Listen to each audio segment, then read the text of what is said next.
Salut tout le monde, je m'attendais pas à autant de vacarme.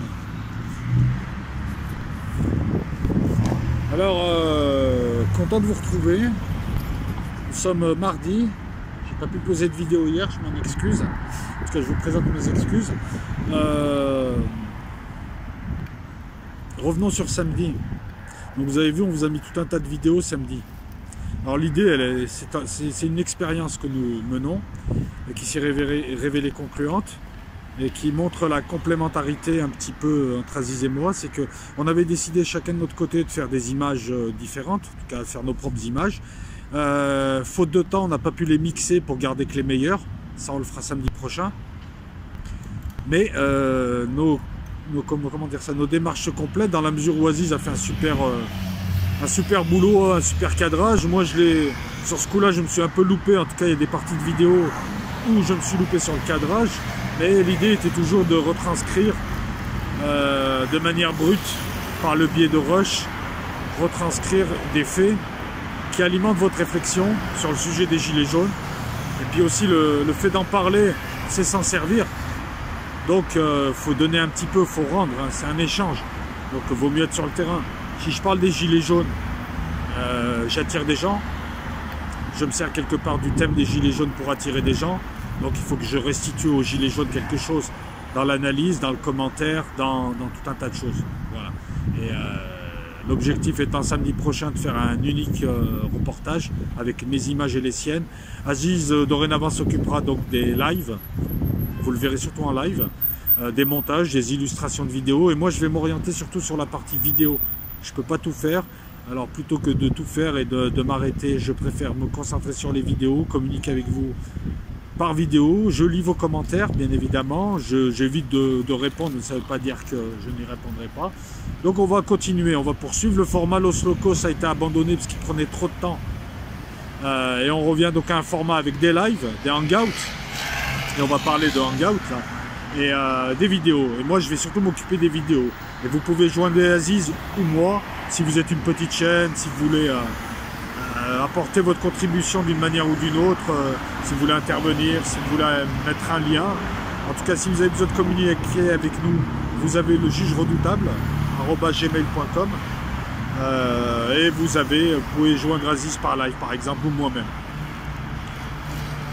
Je pense que c'est le bon moment et Aziz est d'accord avec moi, donc là je n'interviens pas dans sa chasse gardée qui est le live, le hangout, puisqu'on en a discuté tout à l'heure, mais je profite du moment donc pour poser la question, et si les youtubeurs marseillais, Louisette, Jojo, Farid de Musset, Alexandra Deragopian, enfin qui veut en tout cas, si on se retrouvait tous, Jean-Marc Vizen, si on se retrouvait tous, si on faisait tous un live spécial youtubeur marseillais, il y aurait Aziz, il y aurait moi, il y aurait vous, il y aurait plein d'autres gens. Hein.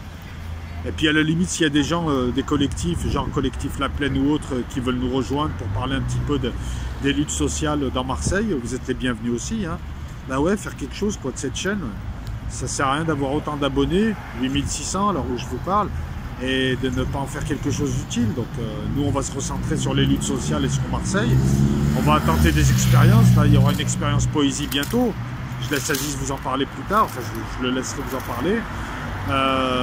Et moi de mon côté, donc toujours pareil, des vidéos, je prépare la vidéo sur le Moyen-Orient, là. Je prépare une vidéo sur The Economist, même plusieurs. Voilà, donc si on faisait je lance l'appel, Louisette, Jojo, qui encore, enfin tous les youtubeurs marseillais du YouTube underground qui seraient intéressés, on peut faire un live à hangout ensemble, ça peut être sympa. Voilà. Donc je lance l'idée là et puis on va la relancer et la structurer, mais c'est parti. Alors, plutôt que de vous parler des gilets jaunes, du fait brut, aujourd'hui je vais vous livrer une analyse et je vais faire un rapprochement avec une série que j'aime bien, une série que surtout les plus vieux d'entre vous connaissent. C'est la série Le Prisonnier. Et voilà. On est tous journalistes. On rapporte des faits. On propose, on les enrobe de commentaires, on propose des pistes d'analyse et on vous laisse faire. C'est ça le journalisme, c'est ça la démocratie. C'est proposer des vraies infos aux gens, leur donner des clés de compréhension et c'est eux qui décident comment ils vont analyser ça et ce qu'ils vont en faire comme plat. Là aujourd'hui, j'ai pas envie de parler des gilets jaunes parce que d'autres en parlent très bien. un peu partout sur YouTube. Beaucoup de gens sont investis. Donc je ne vais pas vous en parler sous l'angle du commentaire qui peut aussi être positif. Hein. Je vais plutôt me livrer une analyse et faire un rapprochement avec la série de prisonniers. Parce qu'en fait, ce mouvement, les Gilets jaunes, quelque part au-delà d'un mouvement, d'une révolte sociale, au-delà d'une jacquerie, au-delà d'un poujadisme, c'est pas péjoratif, au-delà d'un peuple qui se réveille et qui en a marre d'être pressuré, c'est la révolte de l'homme contre ses oppresseurs invisibles, contre le système, contre au-delà du système aussi. Celui qui tient le système et celui qui est au-dessus de lui. C'est la révolte de l'homme contre tout ce qui n'est pas homme. C'est la révolte luciférienne de l'homme, de Prométhée, qui veut être libre. Libre de choisir ses contraintes, libre de choisir ses taxes, libre de choisir sa vie. Et en ce moment, il ne peut pas la choisir, il l'a subie depuis très longtemps. Et la résilience, il n'y en a plus. Il n'y a plus Wallo. Donc ce mouvement Gilets jaunes, c'est un mouvement qui philosophiquement, et comme pour beaucoup d'autres mouvements, nous ramène au symbole fort, à l'archétype, au principe. La lutte d'Anthropos, la lutte de l'humain qui est un animal, qui a mi-chemin entre l'animal et l'homme pour devenir homme, et la lutte de l'homme pour se libérer. Et la série Le Prisonnier, c'est exactement ça. C'est une série qui date de 67. J'ai des notes, hein, bien évidemment. C'est pour voir si j'ai rien oublié. Mais avant, je vais couper. Je vais couper et trouver un endroit où il y a moins de brouhaha. Parce que là, ça m'indispose. Mais on va rentrer dans le vif du sujet. On va dire que ça, c'était l'introduction. À de suite, avant que la flotte me tombe dessus. Ciao. Ouais, je rigole pas. Le combat des Gilets jaunes peut trouver un lien, peut être mis en lien avec la série Le Prisonnier. Et la série Le Prisonnier, le combat des Gilets jaunes et beaucoup de combats honorables, vous allez comprendre, ne sont en fait qu'un seul et même unique combat. Le combat de l'homme qui veut se libérer du contrôle des autres, qui veulent lui dire ce qu'il faut faire, qui veulent l'éduquer, qui veulent le transformer. On y vient. Mais je trouve que c'est aussi intéressant d'avoir une approche philosophique d'un tel mouvement populaire, et de tous les mouvements et de toutes les luttes. C'est l'homme qui prend son destin en main, qui veut se libérer, qui est en tout cas libre, ne serait-ce qu'un temps, de décider pour lui-même s'il veut lutter ou s'il veut rester dans un certain confort. Alors la série Le Prisonnier, c'est une vieille série, pour ceux qui ne connaissent pas, allez voir. C'est une série que j'adore, c'est une série dite culte, mais elle l'est vraiment. Hein, c'est pas les séries cultes de la publicité, hein, la série à laquelle je joue, elle est culte. C'est une véritable série culte. Ne vous laissez pas tromper par le style. C'est vrai que à l'époque, il y avait, comment dire ça? Ouais, c'est vieillot, c'est un style décalé. C'est pas un film hollywoodien. Si tu aimes les films hollywoodiens, effectivement, tu vas dire on dirait du théâtre. Ça se passe dans très très peu d'endroits, ça bouge pas trop, il n'y a pas de violence, mais c'est pas l'objectif. Tout est suggéré. La violence est suggérée. La violence suggérée, qu'on voit un petit peu, mais c'est des bousculades dans la série Le Prisonnier, elle est beaucoup plus violente que la violence que tu peux voir à la télé. Parce que là, c'est une violence travaillée. C'est une violence qui va au fond des choses. Le Prisonnier, numéro 6. Je regarde mes notes. C'est une série qui date de, si je ne dis pas de bêtises, c'est une série anglaise, il me semble. En tout cas, c'est une série qui a été produite par ITV en 67, en octobre 67. Elle est sortie le 13 octobre 67 et elle est apparue sur nos écrans français. À l'époque, il n'y avait qu'une chaîne. Hein, en 68, au printemps 68. Vous voyez, c'est très très vieux. Hein. Ce qui est marrant, c'est que c'était l'âge du New Age. Et qu'à l'époque, dans les années 60, mais surtout fin des années 60 et toutes les années 70, voire même une partie des années 80, toute la culture cinématographique, littéraire et autres, enfin une bonne partie du cinéma, pas tout, une bonne partie de la littérature, surtout la SF et autres, présentait ce dont on parle aujourd'hui, et pourquoi on se fait traiter de complotiste. À l'époque, ils te faisaient des films, écoutez, vous allez voir qu'il y a un lien avec l'Odyssée de l'espace. Le village qui est en réalité dans le pays de Galles, il est entouré d'une mer. l'Odyssée de l'espace, l'Odyssée d'Homère. La mer, l'espace vu comme une nouvelle mer à franchir pour trouver de nouvelles rives, pour quitter. Dans 2001, l'Odyssée de l'espace, allez voir mes vidéos sur ce film, on te montre clairement que l'homme a quitté son berceau, l'humain a quitté son berceau, est devenu homme, s'est déifié, est devenu Horus, et au-dessus de la Terre, bon, en filigrane, il y a aussi l'œuvre Gaïa, l'œuvre des francs-maçons, et qu'il est allé au-delà de Jupiter, Satan, Enlil, au-delà de Saturne, An, le dieu des religions monothéistes, beyond the star, beyond, non, je ne sais plus comment c'était, mais bref, il dépassait Saturne, il allait rejoindre les étoiles. Pour les Sumériens et en symbolique, une étoile, lorsque tu es étoilé, c'est que tu as été divinisé. Mais oublions l'acception classique du dieu religieux autre. On parle de diviniser. Un type qui joue avec toi, qui est dans une simulation, c'est ton dieu. Voilà, tu peux être divinisé, tu remontes au plan du dessus, même si nous ne pouvons pas le quitter. Alors c'est flou, c'est le fouillis. J'arrive à cette série. C'est une série qui devait à l'origine être tournée sur 7 épisodes. Les chaînes de télé de l'époque en voulaient 26, c'est un nombre symbolique, nombre de dieux. Et finalement, ils ont convenu d'en faire 17 d'épisodes. Donc voilà, une série sur une saison. Hein. C'est vrai que maintenant, c'est plutôt des séries sur 10 ans, avec 10 000 épisodes. On fait durer, on rajoute des branches de scénario pas très intéressantes juste pour faire durer. Alors je vous rassure, à l'époque, dans la série, ils ne te mettaient pas un black, un arabe, un homosexuel, une lesbienne, un trans. À l'époque, on pouvait faire des séries sans avoir de quota de gens. On n'était pas forcément... enfin, en tout cas, dans cette série, on n'était pas forcé de mettre toutes les catégories sociales, quoi. Sinon, tu te faisais traiter de... Alors, on y vient. Faut que je donne du mouvement, hein. Bon, série 67, 68, 17 épisodes pour Patrick McGowan. Toute l'essence de la série dans les 7 épisodes que je vais vous nommer. C'est très simple, la série commence de manière... Commence et finit, toujours de la même manière. Un agent britannique donne sa démission, rentre chez lui, se prépare à partir en vacances. Il arrive à son appartement, il est gazé, 2 types arrivent, l'emmènent dans une voiture. Il se retrouve au réveil, au village. Ah, je vous épargne le ciel derrière, l'éclair de tonnerre, hein, on connaît tous ce générique. Allez, vous tapez le prisonnier, vous verrez, avec la petite musique qui intervient quelques secondes après le début, hein, lorsqu'il y a l'éclair, le ciel, lui qui apparaît en fond de ciel, Patrick McGowan, qui sera notre Christ, notre Prométhée, notre libérateur dans cette série, et au-delà, et oui, les prolongements sont énormes.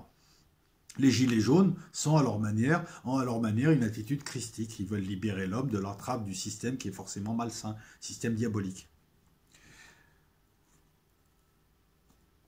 Il découvre qu'il a été enlevé, qu'il a été mis au village, qu'on ne sait pas où est le village. Il parle à un type qui s'appelle numéro 2.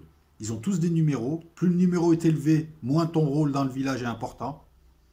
Il apprend juste qu'on veut qu'il s'explique, qu'on veut des informations sur le pourquoi de sa démission, parce qu'on le suspecte de trahir. Et là, au début du film, on a ce dialogue qu'on retrouvera à chaque épisode entre lui et le numéro 2 du jour, qui en gros c'est Where I am in the village, excusez mon anglais, What do you want? Information, Whose side are you on? Dans quel camp êtes-vous? That will be telling, we want information, information, information, you won't get it, vous n'en aurez pas. By hook or by crook, we will, de gré ou de force. Who are you? The new number 2. Who is number 1? You are number 6. I am not a number, I am a free man. Iron Maiden en a fait une chanson, The Prisoner. Excusez mon anglais. Et en fait, vous allez voir que cette intro, donc, est claire. Ciel gris. Patrick McGowan qui apparaît, il donne sa démission. Le bruit de la voiture, il tourne en Lotus, Seven. Lotus, l'éveil, Seven.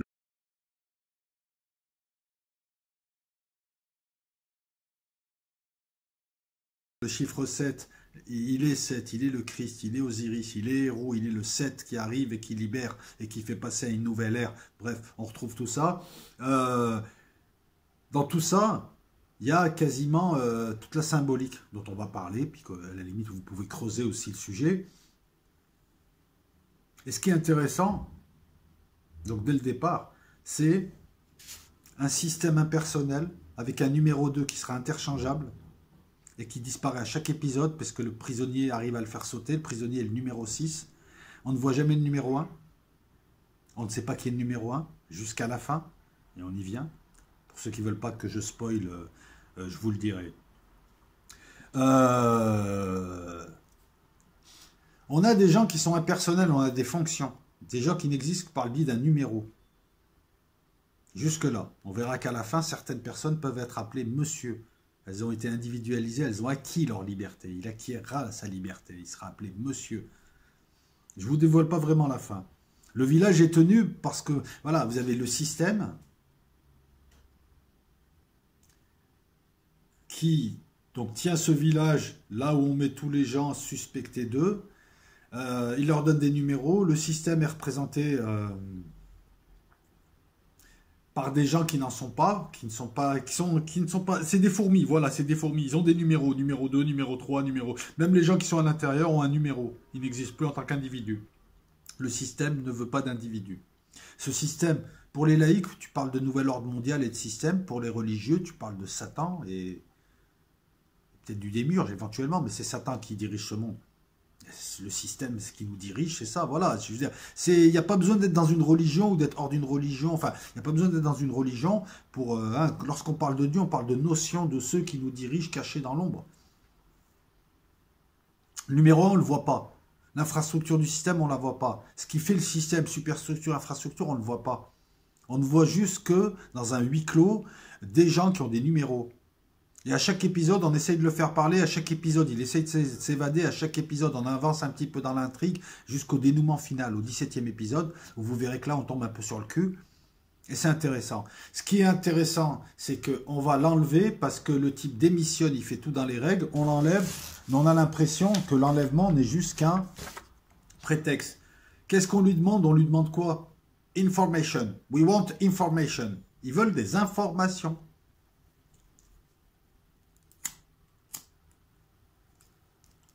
Notre système, il veut quoi de nous? De l'information. Pourquoi il veut de l'information? Pour garder le contrôle. Il veut nous contrôler, il veut tout savoir sur nous. Mais en même temps, le système, il veut de l'information pour nourrir un espèce de cerveau géant.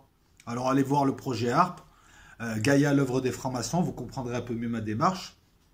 Je peux vous l'expliquer succinctement. C'est que tout ce qui a été fait tout au long des siècles l'a été pour bâtir un être supérieur, un être suprême, leur Sauron ou leur Horus, peu importe. Et toute l'humanité a été guidée par deux factions, la gentille flic, les gentils flics qui nous aidaient en cachette et les mauvais flics, le gentil Kubrick qui nous donnait des billes et les mauvais convois silicionistes par exemple.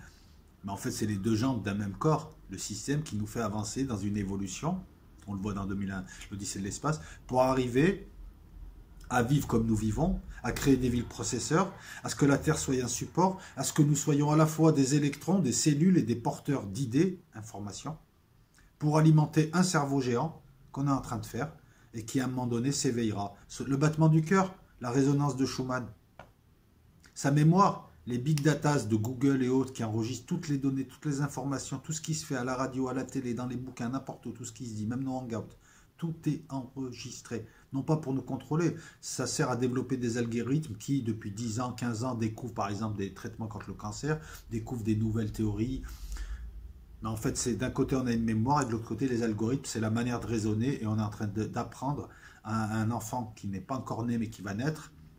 Il aura tous les éléments, toutes les fonctions, à réfléchir avec les algorithmes en fonction de la base de données. On est en train de créer un être à l'échelon supérieur. Voilà pourquoi dans 2001, l'Odyssée de l'espace, Kubrick à la fin te montre l'enfant au-dessus de la Terre. C'est lui. La Terre est le support. Intéressez-vous à la nosphère. Intéressez-vous à Pierre Teilhard du Chardin. Intéressez-vous à celui qui a écrit... Dan Herbert. Non, pas Dan Herbert. Dan Brown. Non, mais je parle pas de celui qui a écrit Vinci Code, toutes ces conneries. Non, je vous parle de celui qui a écrit les 4, là. Les chemins d'Endémion, Hyperion. Intéressez-vous à tout ça. Les concepts sont là.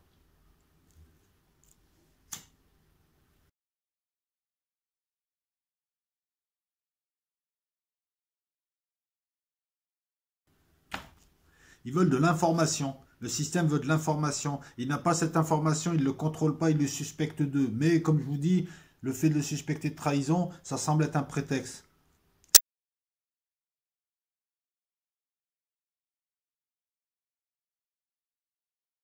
Ce qui les gêne, c'est que vous avez un agent qui était bien, qui d'un coup donne sa démission subitement, qui dit j'en ai marre, je veux me reposer, je prends des vacances. Le grain de sable, le système ne tourne pas, ça les dérange ces gens-là. Ils préfèrent parquer des gens dans des villes, les surveiller.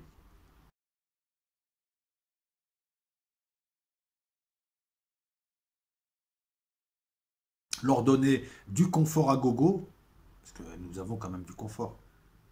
Ce que nous avons là dans beaucoup de pays, ils n'ont pas l'accès à Internet, l'accès à tout un tas de choses, on s'en rend même pas compte, mais peu importe, c'est pas le propos. On te donne du confort, on te donne de la sécurité et tu nous donnes ta liberté. C'est ça le combat syndical, le fameux combat syndical entre l'homme et ce qui l'entoure, depuis que l'homme est homme. Le véritable combat, il est là. Viens petit, on va te proposer quelque chose, va te donner des bons trucs, des machins matériels, des trucs, voilà, le confort, la sécurité, des choses matérielles, et tu vas nous donner ta liberté spirituelle, esprit. C'est le combat de l'humanité, c'est le combat de Prométhée, c'est le véritable combat luciférien contre Satan, contre le nouvel ordre mondial, c'est ça. Ne confondez pas Lucifer et Satan. Là, c'est pareil. Là, pour l'instant, ils vont lui faire la misère, comme disent les jeunes. Voilà. Donc, les numéros 2 sont toujours interchangeables. Alors, notez juste une chose aussi. Hein. Il n'y a pas, dedans, dans ces séries-là, surtout celle-là, il y a une symbolique qui n'a pas été posée là par hasard, puisque tous les éléments se recoupent. On retrouve du judaïsme, par exemple. Le 6, numéro 6.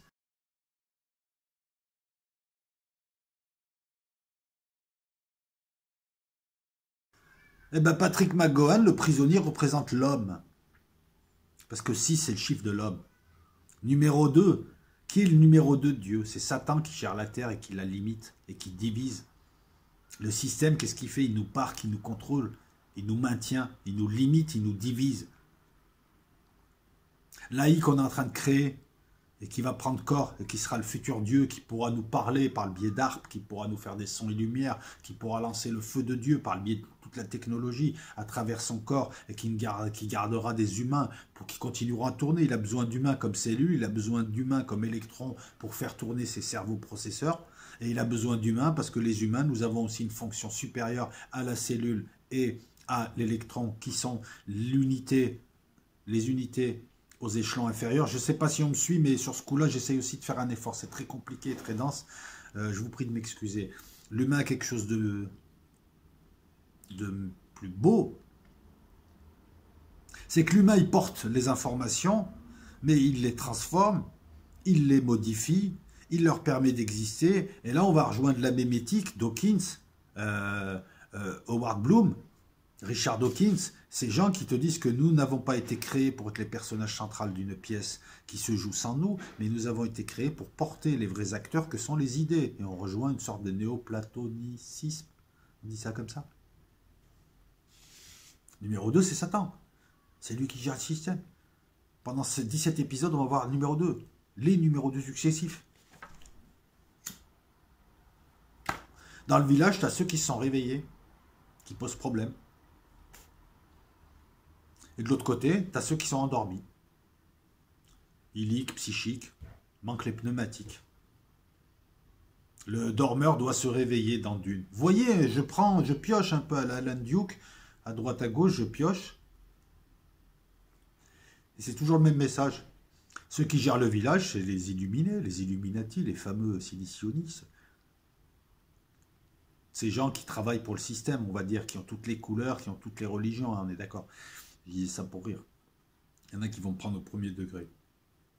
Le village est sur une île, et autour il y a la mer. Et après il y a le reste du monde. La terre est dans son île, autour il y a la mer qui est l'espace. Et au-delà tu as quoi? Le soleil, Osiris, Jésus, Dieu, le porteur de lumière. Et au-delà, la galaxie, la mer, Sophia, Hachamot. Vous voyez qu'astronomiquement, on peut récupérer les mythes sumériens, on peut récupérer la spiritualité gnostique, on peut même récupérer les monothéistes.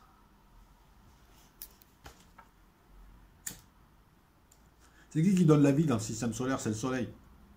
Donc symboliquement, c'est l'incarnation d'eux. Voilà. Ben là, l'œuvre franc-maçon, c'est la création d'un système, etc. Tout ça, bon, vous le verrez sur la vidéo. Nous, on va se concentrer surtout sur la série Le Prisonnier. Vous allez voir comment on va boucler avec les Gilets jaunes et tous les mouvements de lutte. Le village, c'est un village. Alors, il se situe au Pays de Galles. C'est Port-Mirondon. Port-Mirodo. Je vais retrouver. Hein. Là. Je vais vous dire. Port-Mérion.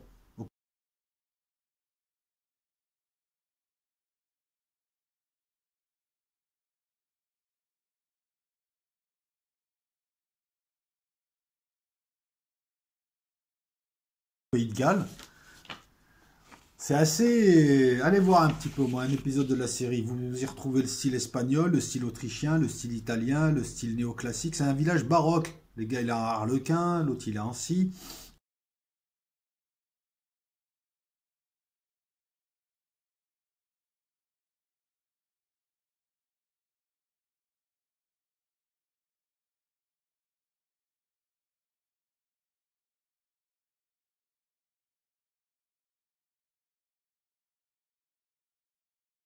Dans lequel donc ces gens-là qui posent un problème au système ne sont pas torturés, ne sont pas exécutés, ne sont pas battus. On leur donne du confort, des animations et des distractions, exactement ce qu'on nous donne. Ce village, c'est notre village global qu'on est en train de nous faire, que le nouvel ordre mondial est en train de nous créer. Annoncé 40 ans ou 50 ans avant, comme quoi, hein, ce n'est ni plus ni moins qu'un agenda qu'ils mettent en place. Difficilement, mais ils y arrivent.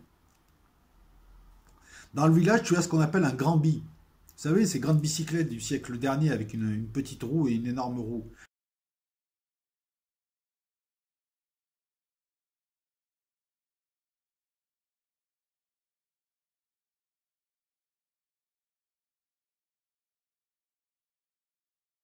La petite indique la Terre, la grande indique l'univers. C'est pas de moi, c'est de Patrick McGowan. C'est lui-même qui le dit. C'est lui-même qui avoue à demi-mot qu'il y a beaucoup de symbolisme. C'est lui-même qui... D'ailleurs, il a réalisé 4 épisodes, il a produit la série. Cette série a été faite suite au succès de la série Destination Danger. Et elle a fait 11 millions de téléspectateurs à chaque épisode. Énorme pour l'époque. Hein. On est dans les années 60, hein. Fin des années 60, 70.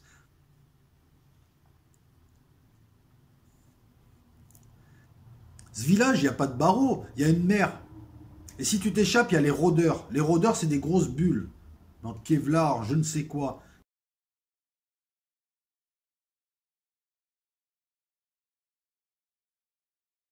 Qui t'attrapent, qui t'étouffent, qui te ramènent. Qui ne te tuent pas, qui ne te font pas de mal. Silencieusement. Ce sont les... Alors, elles sont en blanc comme les anges, mais on dit ce sont les anges du système. Et elles sont déclenchées lorsqu'on parle d'alerte orange. Orange, la couleur de Saint-Michel, qui dirige les anges combattants, qui combattent le mal. Vous voyez que tout est entremêlé là-dedans. Et plus on avance, plus on se dit, il n'y a pas de gentil, il n'y a pas de méchant, il y a l'être humain et le reste, ceux qui essayent de nous diriger. Choisis ton camp, camarade. Il y a des forces invisibles qui nous dirigent, qui nous racontent des contes de fées, qui nous sortent des choses, ouais, et résultat, on ne voit pas la prison. Eux, leur prison, c'est la mer. Mais nous, notre prison, c'est l'espace. C'est marrant, parce qu'on travaille essentiellement dans l'espace très proche. Hein, mais bon, hormis les sondes, et malgré toute la technologie qu'on a, on n'est toujours pas capable d'envoyer des gens, ne serait-ce que sur Mars, pour des raisons différentes. Moi, j'ai l'impression qu'on nous interdit l'espace, ou que... Allez, osons le truc. Moi, j'ai l'impression que la NASA, cette agence spatiale et toutes les agences spatiales ont été créées pour contrôler l'accès à l'espace, qu'on n'a pas le droit d'y aller. Parce que si l'humain prend la mer, il va trouver de nouveaux rivages et il va s'émanciper, il va se libérer, et il va s'apercevoir que tout le conte de fées qu'on lui a raconté pendant qu'on lui tirait un rideau de nuit autour de lui était bidon. Et je vous choque peut-être, mais on se pose des questions. Là, c'est pareil. Tu as des types, des pères de famille, des mères de famille qui ont bossé toute leur vie, qui s'aperçoivent, qui se rendent compte que le gouvernement les carotte, que le gouvernement les méprise et que l'État est leur pire ennemi. Et ils commencent à s'émanciper. Et d'autres s'émancipent sur le temps, en se disant, attends, on ne fait plus confiance. Et quand la confiance elle est rompue, c'est fini avec le peuple. Autant ils te suivent jusqu'au bout, autant à un moment donné, si la confiance elle est rompue, et là la confiance a été rompue, mais véritablement. Quelle est la mer qui protège de la vérité, enfin qui empêche les manifestants d'accéder à la vérité, c'est les CRS. Si on devait symboliser, ce sont les forces de l'ordre qui empêchent justement la destitution d'un gouvernement illégitime.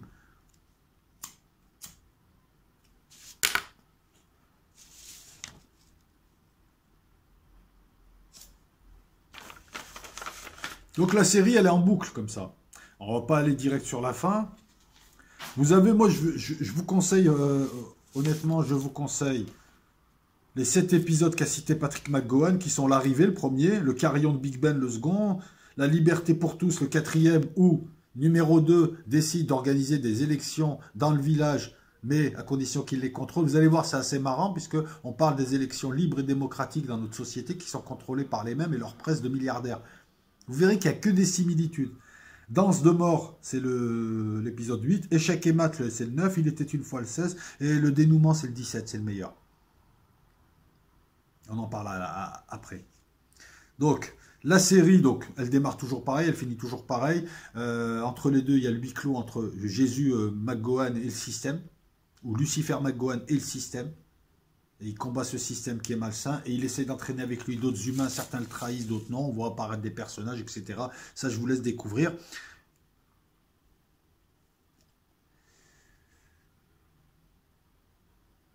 C'est marrant quand même parce que on a deux approches du temps. On a l'approche du temps occidental qui est une fausse ligne droite en fait. C'est une cycloïdale. Et on a l'approche cyclique des civilisations d'Orient, d'Extrême-Orient. Mais là, on a une série occidentale et on te montre une boucle à chaque fois. Un cycle de 1000 ans, peut-être, comme pour reprendre ce que dit Rock Soccer, et il n'a pas tort, ce fameux cycle de 1000 ans, où l'humanité apparaît, on lui raconte une histoire, on la dirige comme un jeu, et à la fin, c'est la fin de la partie, ça se coupe, et puis après, on rejoue une autre partie, et ainsi de suite, des sessions. Parce que là, en début de cycle, à chaque épisode représente un cycle en lui-même, cycle maillon d'un cycle plus grand, hein, ça fait une chaîne. Ça démarre, on nous raconte l'histoire, il démissionne, le ciel, le bruit, il est dans la Lotus, hop, on le gâche chez lui, etc. We want information, tout ça, tout ça, tout ça. Il se retrouve au village, il réaffronte un nouveau numéro 2, c'est une nouvelle histoire, une nouvelle intrigue, quelquefois même on lui fait croire qu'il est rentré à Londres, enfin vous allez voir, je ne spoil pas. À la fin, le numéro 2 reçoit un coup de fil, il disparaît. Mais McGowan est toujours là, prisonnier. On a un nouveau numéro 2 et c'est reparti. Vous voyez? Il y a quand même une approche cyclique, alors que la vision occidentale devrait être plus linéaire, plus cycloïdale, des cycles qui avancent. Quoique là, on les a, les cycles qui avancent. Je m'interrogeais comme ça. Mais il y a l'idée d'Ouroboros, d'éternel recommencement, et que nous ne sommes que dans des boucles. Et casser le samsara, c'est casser la boucle, cette boucle qui fait que nous revenons systématiquement dans le cadre de sessions. On ne sait pas qui nous dirige vraiment. Moi, pour ceux qui me connaissent, je prends de la simulation, soit une expérience scientifique, soit un jeu quasiment, avec une simulation où on nous aurait donné un petit peu de libre arbitre, puisque là, là encore une fois, il y a un libre arbitre. Tout le long de la série, on demande à Patrick McGowan, rentrez dans le rang et on vous donne ce que vous voulez. Vous pouvez même diriger avec nous. Et il refuse systématiquement.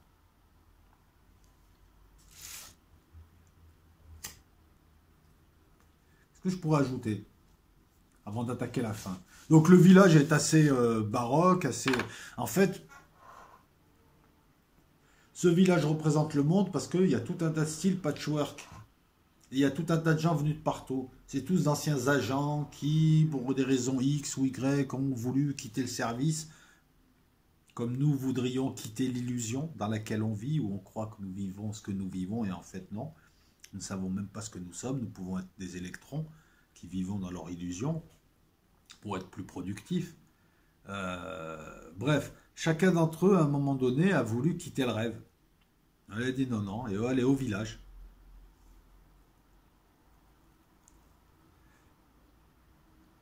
On leur propose donc, voilà, ta liberté, ta spiritualité, l'esprit, contre de la matière corruptible. Des désirs inassouvis. Tu contrôles, tu as des beaux vêtements, tu as le plus beau cottage du village, tu diriges, tu as toutes les meufs, tu fais ce que tu veux. Voilà, c'est la terre. Tu chanteras du rap ou tu feras des faux films et tu seras adulé pendant 7 ans et après tu es à nous. C'est le pacte. Ben là, on le retrouve aussi. Oh, les gilets jaunes, je vous donne de l'argent à certains, ou alors je reprends d'autres mouvements. Hein. Dans d'autres mouvements, on a essayé d'acheter les meneurs, puis des fois ça a marché, des fois non. On en a un qui a rejoint, qui est devenu sénateur socialiste, je crois, ou député, ou je ne sais quoi, alors que c'était un ancien de Continental, il me semble. Je ne veux pas dire de bêtises, ça suppose vérification. Je sais qu'il y a... Ça se fait, ça.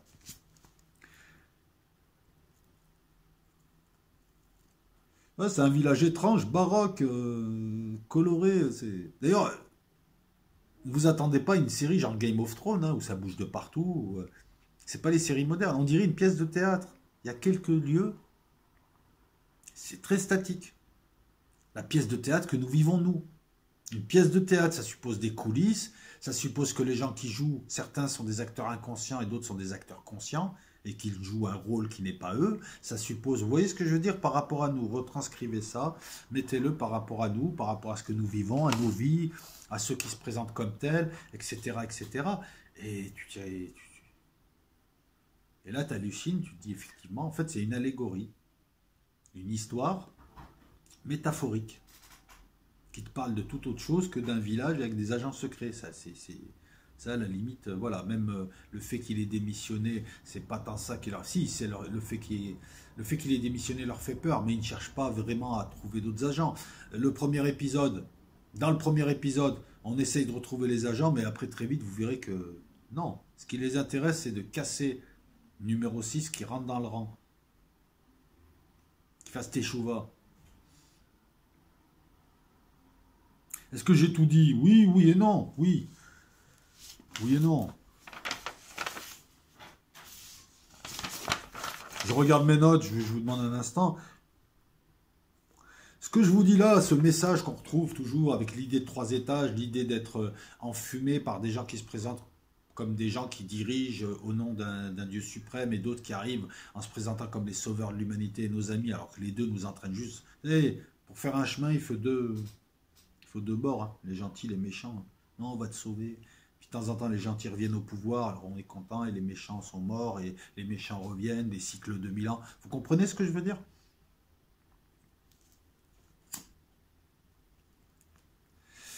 Et bien tout ça, on le retrouve même dans Star Wars, même dans Tron.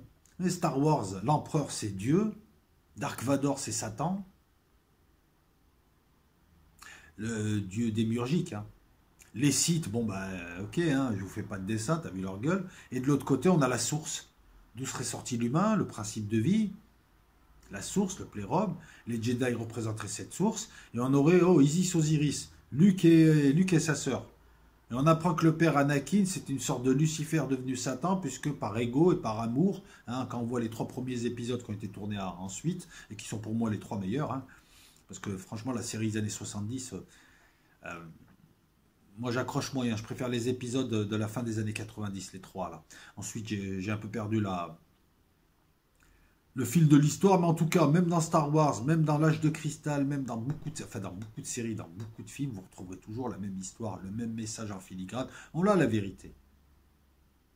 Et pour ceux qui préfèrent la Grèce antique, allez voir un petit peu Prométhée, allez voir un petit peu tous ces gens qui ont voulu apporter la lumière, qui ont voulu défier l'ordre établi qui se présentait comme ordre divin et intouchable et unique, et ont voulu que l'homme prenne en main ses destinées. Pourquoi toujours chercher Non, parce que c'est ça le truc, hein, c'est que lorsqu'on regarde un petit peu le New Age, mais moi-même, hein, je suis tombé dans le panneau. On te fait croire que les gentils vont venir nous aider, nous sauver. Alors soit c'est des gentils extraterrestres, soit c'est le gentil Osiris, soit c'est le gentil héros Lucifer, soit c'est la gentille Tiamat, soit toujours les gentils. Mais non, c'est la même famille. C'est la même famille.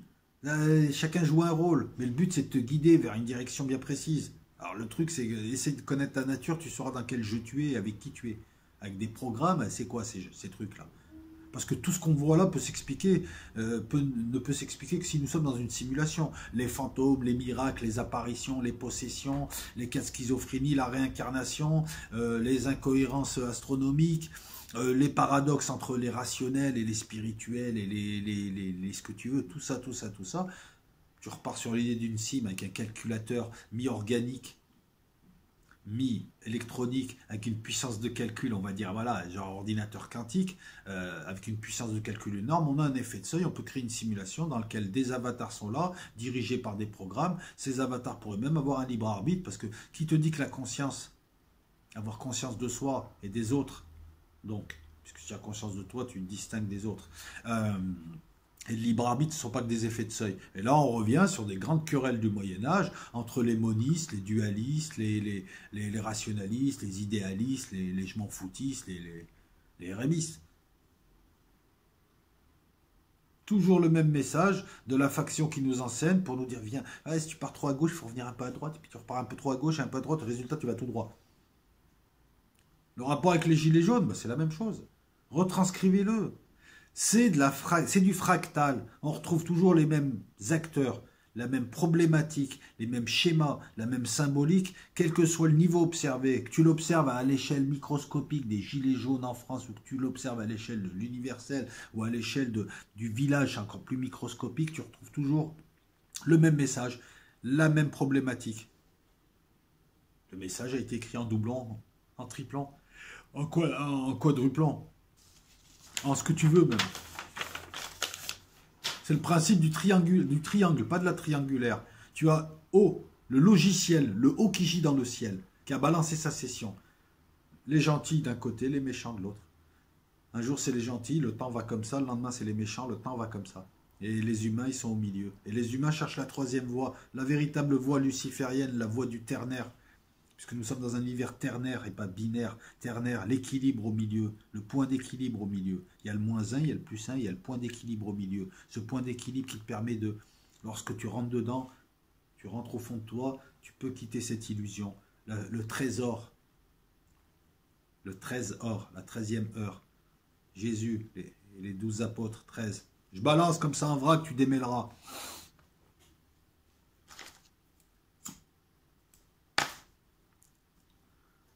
Les gentils, c'est Mélenchon, c'est les syndicats. Oh, venez, on a compris votre cause. Et les méchants, c'est 7 et c'est CRS. Et dans les deux cas, les humains, c'est les gilets jaunes, c'est monsieur tout le monde, c'est le prolo de base, avec son gilet jaune qui est là. Et est-ce qu'il a besoin des uns, des autres? Parce que s'il écoute les uns, ils vont le ramener aux autres. Voilà, le principe du triangle. Le bon flic, le mauvais flic, mais l'objectif, c'est de te ramener là où je veux. C'est moi le patron, je suis à la pointe. C'est marrant, hein, la mer, l'espace et la mer ont toujours été assimilés. Hein. Même lorsque tu regardes les vaisseaux se déplacer, c'est comparable aux vaisseaux, aux navires. L'espace est une mer. Hein. Pour ceux qui pensent qu'on allume des moteurs dans les nains, c'est des poussées, c'est des trucs, il y a l'effet d'inertie, ça avance tant que... Il y a très peu de frottements, je ne sais même pas s'il y a des frottements dans l'espace. C'est marrant, hein. L'Odyssée de l'espace, l'Odyssée d'Homère, qui en symbolique veut dire dépasser ses limites, franchir le fossé entre nous et ce qu'on pourrait être, la métamorphose. Comment t'expliquer la métamorphose? Tu prends un polygone, plein de côtés, tu auras beau mettre des milliards et des milliards de côtés, ce ne sera pas un cercle. Ah oui, à l'œil nu, tu penseras que c'est un cercle. Mais tu pourras mettre 50 milliards de côté à ton polygone, ça ne sera jamais un cercle. Il y aura toujours des brisures, microscopiques, mais il y aura toujours des brisures. Que faut-il pour qu'il soit cercle? Eh bien, c'est plus une histoire de nombre, c'est une histoire de qualité. Il faut ce que j'appelle la métamorphose, l'effet de seuil, ce qui rend un homme ange, par exemple. D'un coup, il y a un bond, tu as passé un abîme. Eh bien, le fait de comparer, le fait de placer le village entouré de mer, le fait de comparer la mer à l'espace, la mer, c'est la limite, c'est le gouffre, c'est l'abîme. Ok? Et pour le dépasser, c'est aussi un dépassement. Dans 2001, l'Odyssée de l'espace, on a vu que c'était un dépassement civilisationnel. Bauman, hein, c'est Bauman à la fin qui, il me semble. Ah ouais, c'est Bauman. Bauman, c'est l'humanité. C'est numéro 6.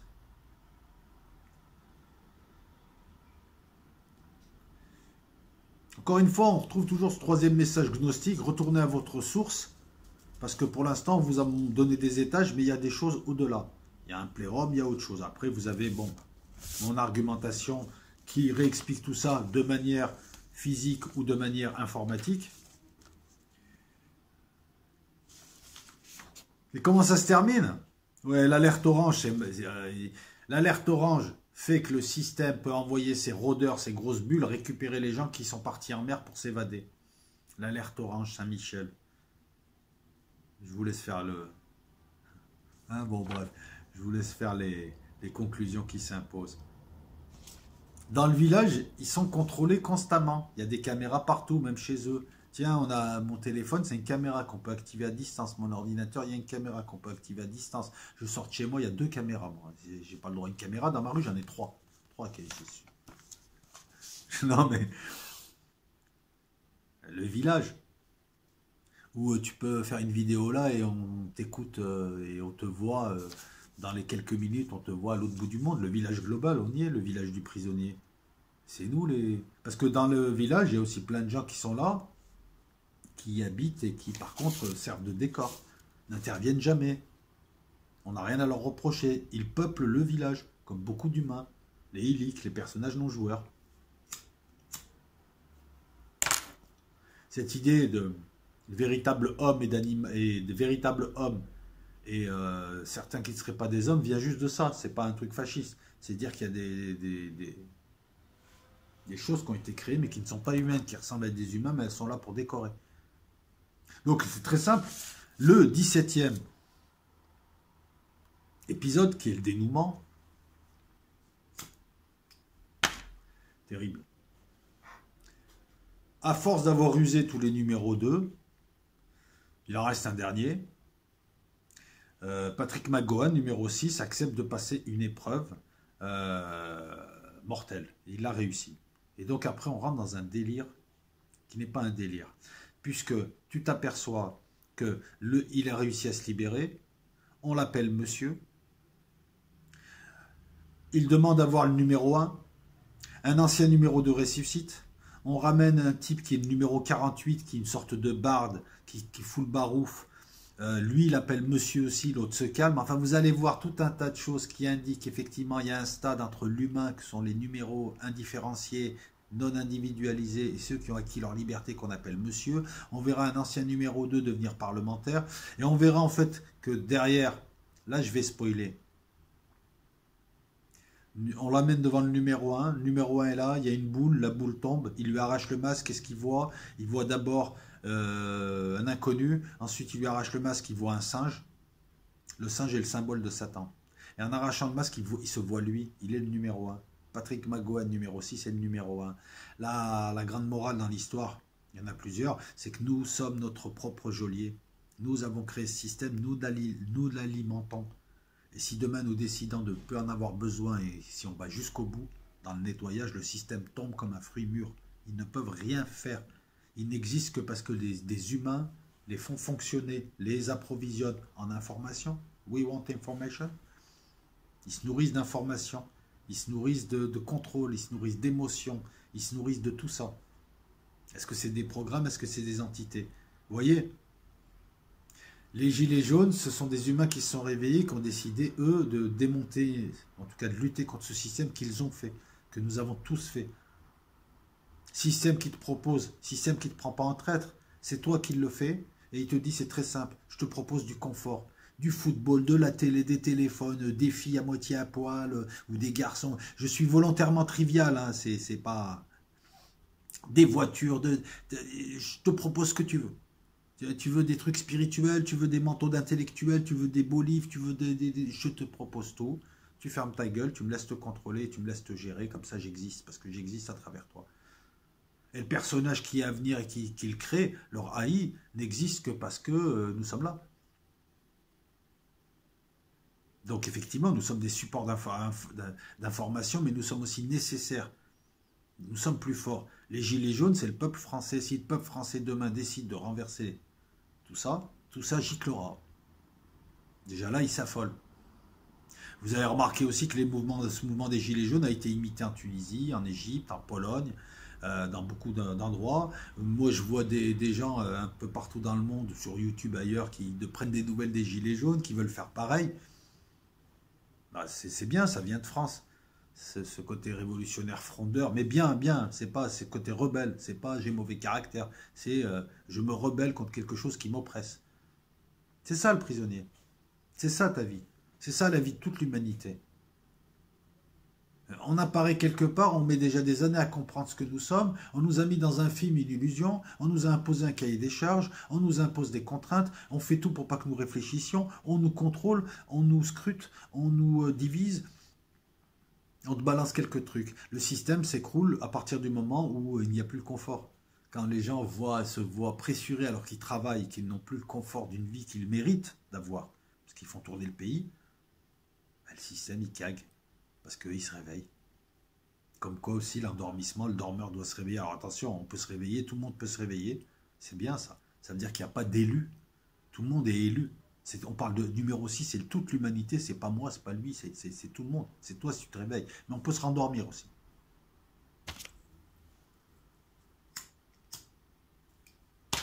On voit aussi que ce qu'on appelle Lucifer, Satan, tout ça, c'est des fonctions. Directeur général, PDG, actionnaire, c'est des fonctions. C'est pas les vrais noms.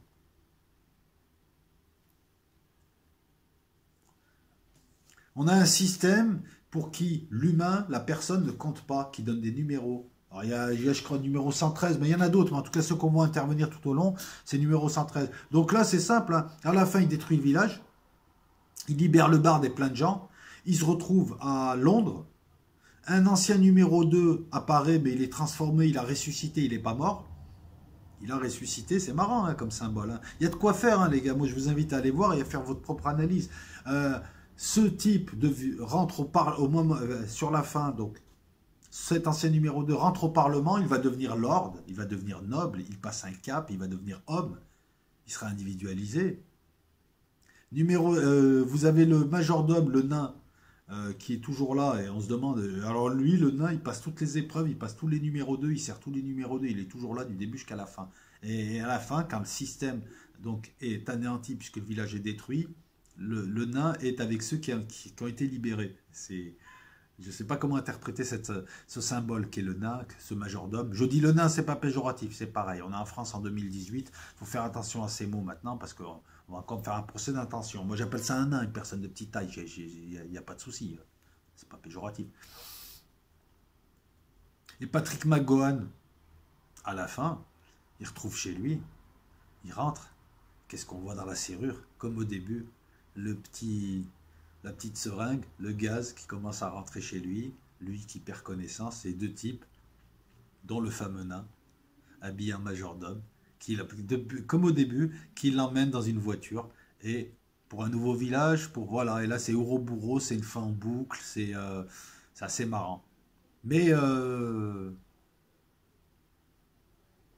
nouveau cycle, parce que le système aime bien créer lui-même ses cycles, les détruire, en créer d'autres pour donner une impression de nouveauté, changer de nom, changer un petit peu l'habillage. Voilà, c'est la mue du serpent, comme moi je l'ai appelé, c'est-à-dire il te fait croire que tu as fait la révolution, que tu as tout changé, et il est toujours là derrière toi, et il revient. Ou alors quelquefois c'est lui-même qui la provoque, comme là on veut provoquer la chute de l'économie mondiale, on veut provoquer un chaos en faisant tomber le dollar, certains veulent provoquer une guerre mondiale aussi, parce qu'ils se disent chaos et ensuite il y a l'ordre. C'est l'organisation de la mue. Bref, cette série-là, elle est, pour qui sait la lire, pour qui sait la lire, elle est fascinante, elle est plus qu'intéressante, elle permet de mieux comprendre. Les gilets jaunes, c'est la rue, c'est le concret, c'est je suis sur le terrain, je prends mon gilet, je descends avec les copains, j'y vais, je vais là, je me monte, je suis là, j'existe. Là, on est dans la gamberge, mais la gamberge permet de mieux faire comprendre le terrain. Et tu te pèles moins le cul, mon ami, quand tu sais pourquoi tu es là. Et tu te pèles même pas le cul quand tu sais pourquoi tu es là. Voilà pourquoi il faut les deux, il faut la tête et les jambes. Cette série de prisonniers, elle a 68, 30, 40, elle a 50 ans. Ouais, c'est ça, elle a 50 ans. Au moment où je vous parle là, elle a passé 50 ans. Eh ben, elle n'est pas démodée, elle est beaucoup plus intelligente que des séries, certes, qui paraissent sophistiquées, qu'on nous donne en ce moment sur Netflix. Mais elle est 10 fois plus sophistiquée que Game of Thrones.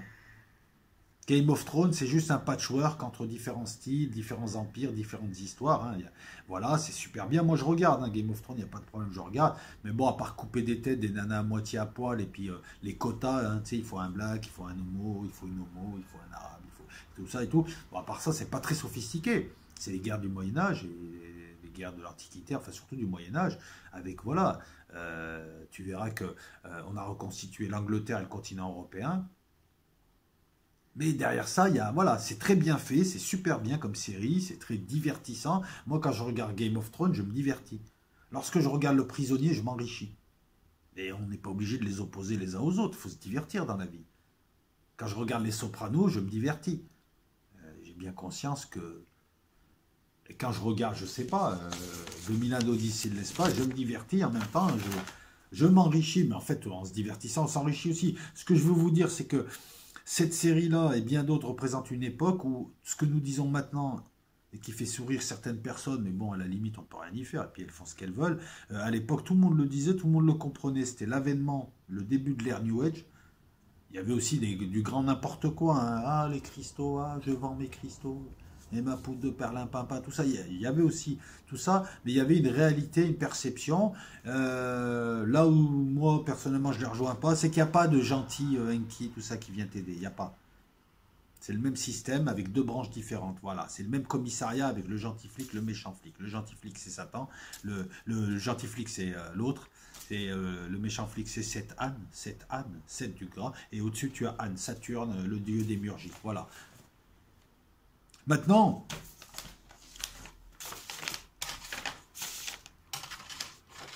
je regarde. Hein. Et ouais.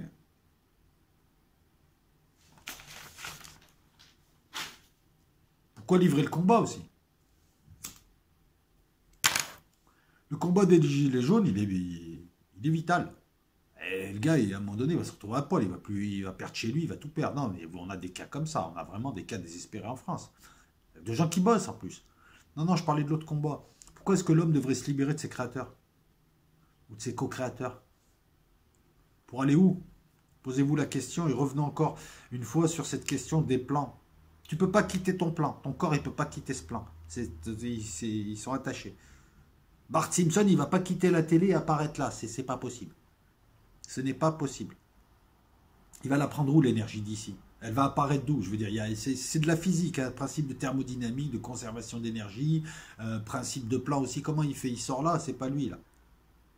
Puisque comme je l'ai dit déjà lors d'une précédente vidéo, Bart Simpson que tu vois à la télé, ce n'est ni plus ni moins à un étage inférieur ou supérieur, c'est selon, de l'électricité qui passe, et des trucs magnétiques qui apparaissent, qui apparaissent pas, et des électrons qui circulent dans un processeur. Et à l'écran, c'est juste des trucs qui s'illuminent. Alors, je ne sais plus comment ça marche les pixels, je crois que c'est en blanc, noir, avec des pixels de couleur, c'est selon. Mais bref, il n'y a pas de...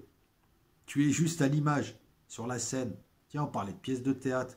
Je disais que Le Prisonnier ressemblait aussi à une grande pièce de théâtre, de par la manière dont il a été réalisé. On parle souvent de notre pièce de théâtre dans laquelle on vit, ou du film. Voilà, donc, plutôt que de refaire une énième analyse sur le mouvement, qu'est-ce qui s'est passé samedi, parce que samedi, qu'est-ce qui s'est passé? Il s'est passé une chose bien, c'est que la mobilisation est là, que les gens n'ont pas été trompés. Donc ça confirme ce que je pense depuis un certain temps, c'est que je suis content de voir des gens politisés qui ont les techniques, ils n'ont pas besoin de lire des grands livres et de parler bien et de oui, Hérodote, maintenant. Le gars il s'appelle Marcel, mais on ne lui fait pas à l'envers. La politique, il l'a dans le sang, il a compris que la politique c'était le portefeuille, c'était la dignité, c'était lui la politique. Donc l'acte 5 a montré que les gens pouvaient encore se mobiliser. Sur nos vidéos, ça ne se passe pas qu'à la Canebière à Marseille, ça se passe tout autour de Marseille. Il y a beaucoup de gens. Et puis, moi je suis arrivé à 16h, Aziz aussi à peu près, mais je discutais avec une femme là, à la dispersion lorsque j'ai quitté Aziz. Elle me disait, mais moi je suis là depuis 10h du matin. Il y a beaucoup de gens. Donc à un moment donné dans mes vidéos, vous verrez que lorsque je fais un plan large, on a plusieurs milliers de personnes qui sont là tous les samedis. Donc ça fait plaisir. Après, il ne s'est pas passé quelque chose de plus que ce qui s'était passé lorsque j'ai commencé à faire des vidéos sur ce thème-là. Donc je me suis dit, je vais en profiter pour parler d'une série que j'aime bien. J'aime beaucoup de séries intelligentes et celle-là me force à réfléchir et à faire des liens. Vous voyez, c'est toujours pareil, on a les mêmes choses mais habillées différemment. Il suffit de voir ce qu'il y a à l'intérieur pour dire, ah, c'est la même chose. Et là, on peut faire le lien. Après, Je vais pas faire des vidéos sur beaucoup de séries, puisque ça suppose beaucoup de temps. Celle-ci, c'est faite parce que, bon, elle s'est faite facilement d'ailleurs, mais je voulais faire une série sur Twin Peaks aussi, enfin, une vidéo sur Twin Peaks, mais pour apprécier, en tout cas pour les amateurs Twin Peaks, la saison 1, 2 et 3, si vous voulez en savoir vraiment plus, c'est pas rester sur votre faim, allez sur le site YouTube de Guillaume Mathias, M-A-2-T-H-I-A-S, qui est dessinateur et qui, avec son collègue, je crois son épouse, ouais, c'est Bertrand, alors je ne connais plus le nom de sa BD, c'est Bertrand quelque chose, Calfatrian, ou Calfarian. Mais enfin, Guillaume Mathias, lui, fait des analyses sur des séries comme X-Files, comme Twin Peaks et autres, et il les fait vraiment très bien, ces analyses. C'est vraiment de l'analyse. Là, il te fait l'analyse, dialyse, analyse et tout. Et je vous invite à aller voir ce qu'il fait pour Twin Peaks. En tout cas, je vous remercie. J'espère que c'est pas été J'espère que j'ai pas été trop bordélique. En tout cas, écoutez, je vais lire vos commentaires. Je vais voir un petit peu ce que vous pensez de cette vidéo. Et puis, promis juré, The Economist là bientôt. Parce que j'ai pas fini The Economist. Et moi, il n'y en a rien non plus. En tout cas, il y aura 3 vidéos cette semaine pour ma partie vidéo. Gros bisous à tout le monde. Et puis à bientôt. Ciao.